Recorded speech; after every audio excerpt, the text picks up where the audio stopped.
옛날 조선 중기 어느 고을에 과부 박씨가 살고 있었습니다. 빼어난 외모로 온 고을 남정네들에게 선망의 대상이 되기도 하였으나 앳되고 고운 얼굴과는 다르게 그 성격이 매우 모질고 악독한 데다 박씨의 외당숙이 고을 사또로 부임하고 있어서 어딜 가나 큰 소리를 텅텅 치고 자신의 뿌리가 양반 가문임을 뽐내며 수절하는 걸 자랑해대니 고을의 골치거리이자 기피의 대상이었지요. 감히 어느 안전이라고 이리 방만한 것인가? 사소한 일에도 트집을 잡아 윽박을 질러대니 고을 사람들의 골치가 이만저만 아픈 것이 아니었습니다. 어이구, 지독하다, 지독해. 귀신은 뭐하나? 저런 여자를 잡아가지 않고 말이야. 내 죽기 전에 저 여자 집안이 폭삭 망하는 꼴은 보고 죽어야 할 텐데 말이야. 고을 사람들의 수근거림에도 박씨는 눈 하나 깜짝하지 않았습니다. 오히려 못난 자들이 자신을 시기하여 그러는 것이라 여기고 더욱 표독스럽게 그들을 대할 뿐이었죠. 생전 남편이 남긴 문전옥답 쉬녀맞이기를 물려받아 박씨의 곳간은 언제나 탐스러운 곡식이 그득했지만 곳간에서 인심 나오는 법이 없어 박씨 집 머슴치고 눈물을 흩뿌리지 않고 나간 사람이 없을 지경이었습니다. 박씨의 고약한 신보를 몇 가지 나열해 보자면 가뭄으로 작황이 나쁜 것을 머슴 탓으로 돌려 세경을 깎고 머슴의 몸이 좋지 않아 일을 못한 날을 적어 놓았다가 또 세경에서 제하고 쭉정이 나락을 세경으로 주며 자신의 논밭에서 고생하며 일해온 머슴들을 농락하기 일쑤였죠. 마님, 이것으로 어찌 올 겨울을 나겠습니까? 제발 사정을 좀 봐주십시오. 이대로는 굶어 죽기 십상입니다요. 내가 배가 불러 그런 소리가 나오는구나. 싫다면 이마저도 내어주지 않겠으니 썩 꺼지거라. 내가 관아에 끌려가 사또 앞에서 곤장 맛을 봐도 그런 소리가 나오는지 보자꾸나. 아니 마님, 정당이란 품삯도 이 후려치시면 저희는 어떻게 살으란 말입니까요? 억울합니다요. 내 놈이 정녕 매운맛을 봐야 정신을 차리겠다는 말이구나. 당장 내 눈앞에서 사라지지 않으면 아주 경을 칠 테니 그렇게 알아라. 머슴이 억울함을 담아 사연을 호소하기라도 하면 사또인 외당숙을 핑계 삼아 볼기짝에 곤장을 치게 할 것이라고 겁박을 주니 박씨의 악행에도 머슴들은 한마디도 할 수 없어 침을 뱉고는 도망쳐버렸습니다.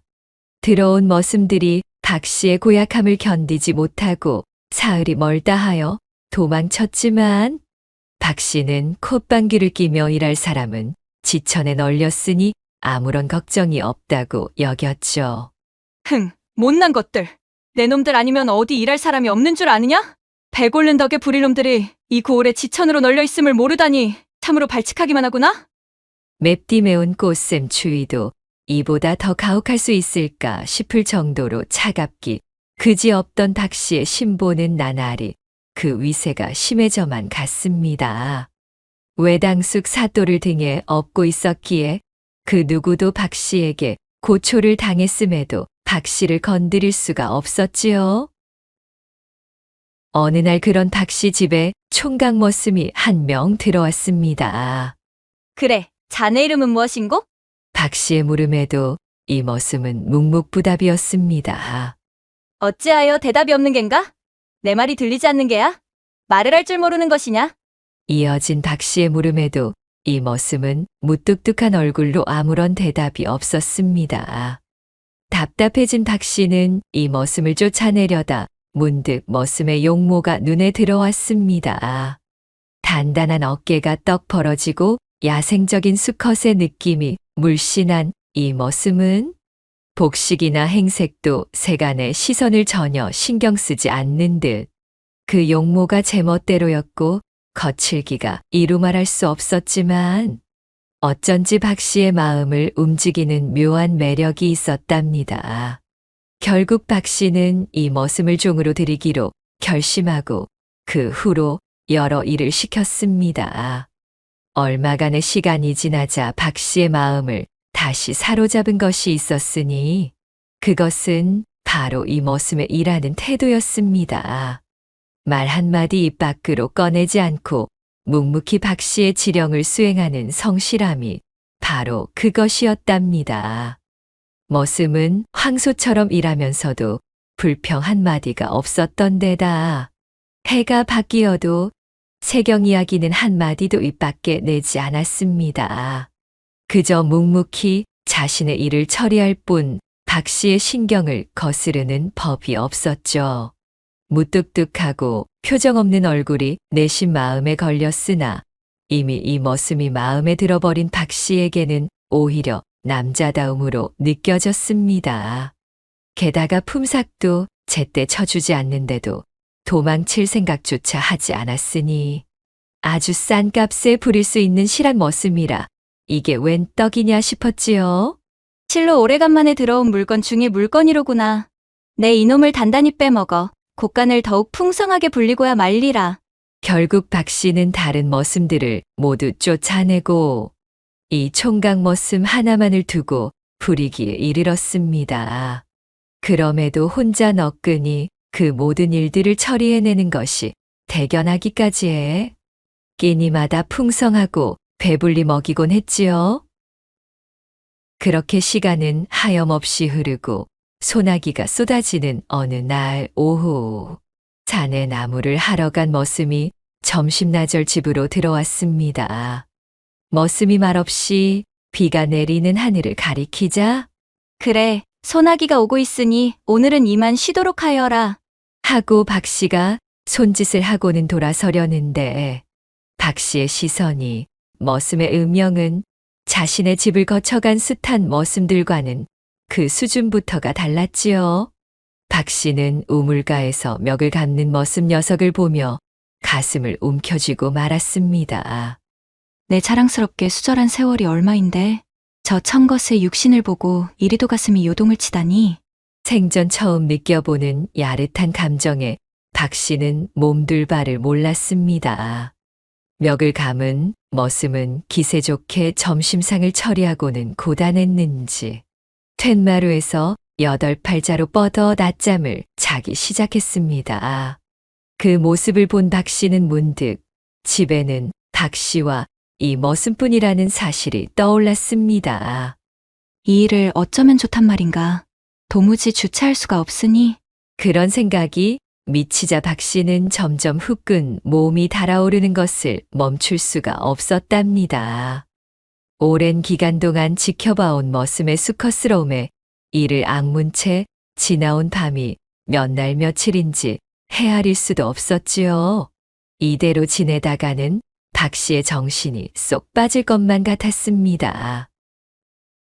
결국 장맛비가 추적추적 내리는 그날 밤, 박 씨는 주변의 눈을 피해 조심스럽게 호치마만 걸친 채 까치발로 몰래 머슴방으로 들어갔습니다.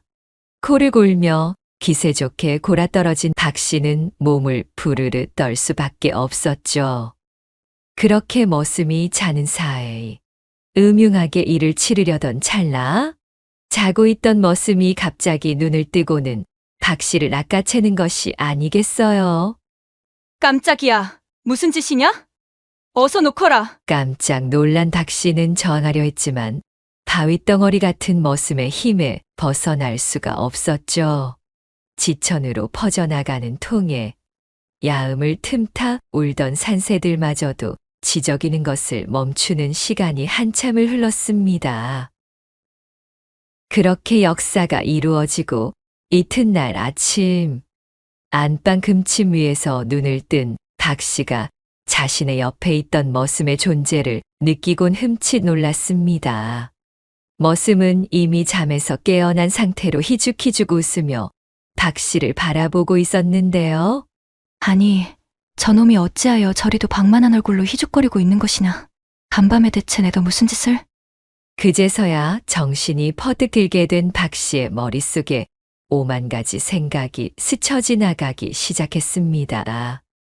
행여 고을 사람들이 눈치라도 채게 될 것이 두려워진 박 씨가 서둘러 머슴에게 손짓을 하며 말하였지요. 이제 그만 나가서 일을 보거라. 언제까지 이 방에서 죽치고 앉아 농땡이를 부릴 심산이야? 간밤에 일은 긴 말할 필요 없으니 깨끗이 있고 내 본분을 다하면 되는 것이다. 알겠느냐? 박 씨의 말에 능구렁이 같은 미소만 짓던 머슴이 대뜸 입을 열어 말했습니다. 약물이 터지니 내 이제야 말문이 터지는군.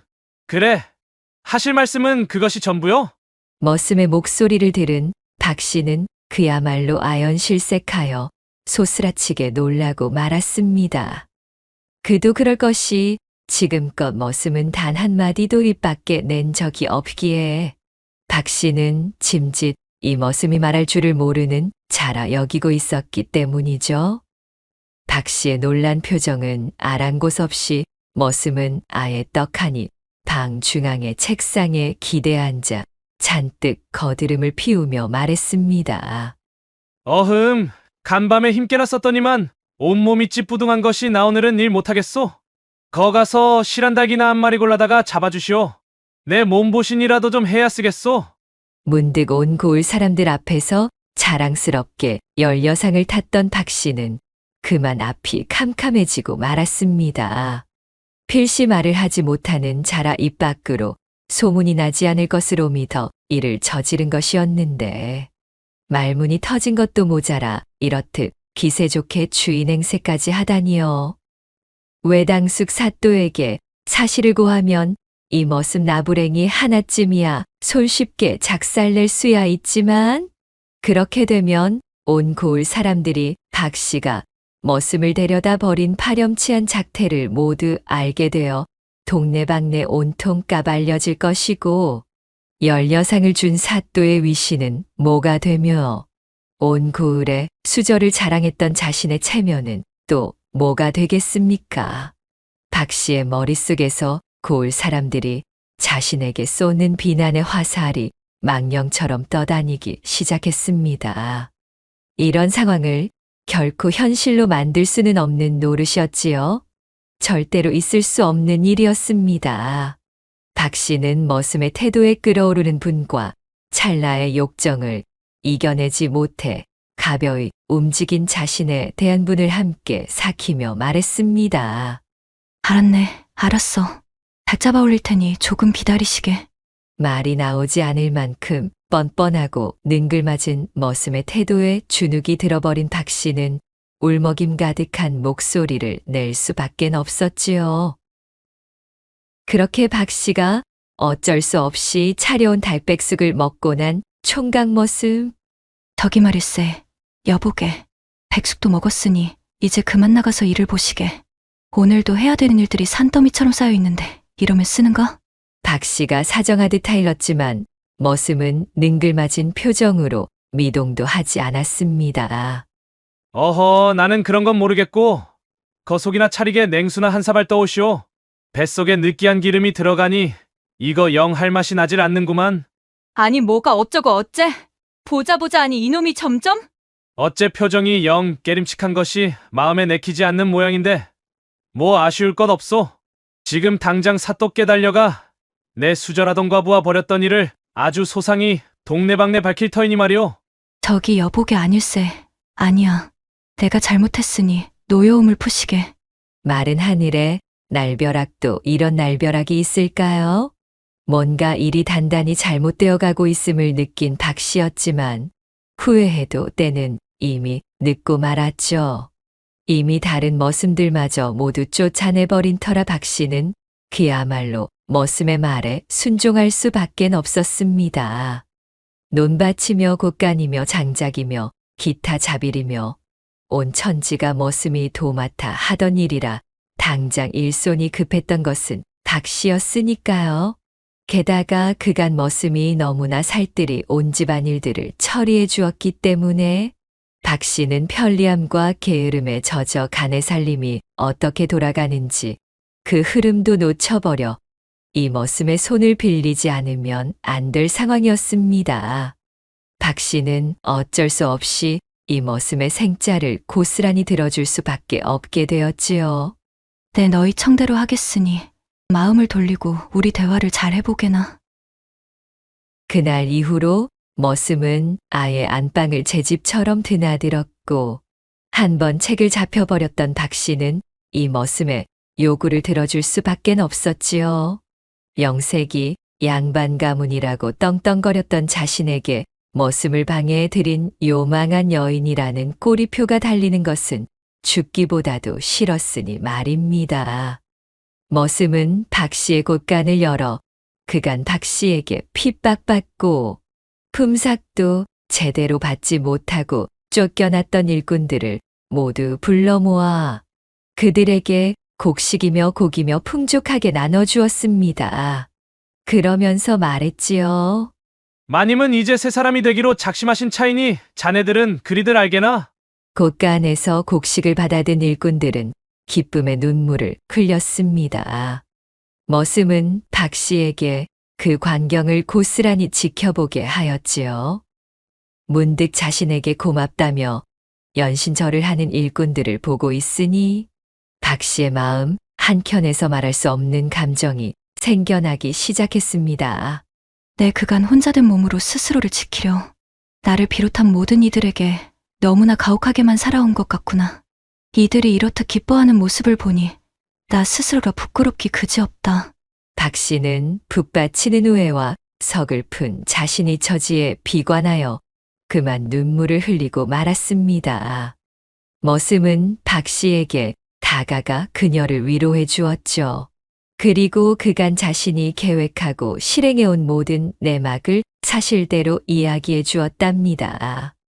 그는 박 씨의 고약한 심보를 고쳐주기 위해 일부러 그녀의 집으로 머슴살이를 들어온 것이었지요.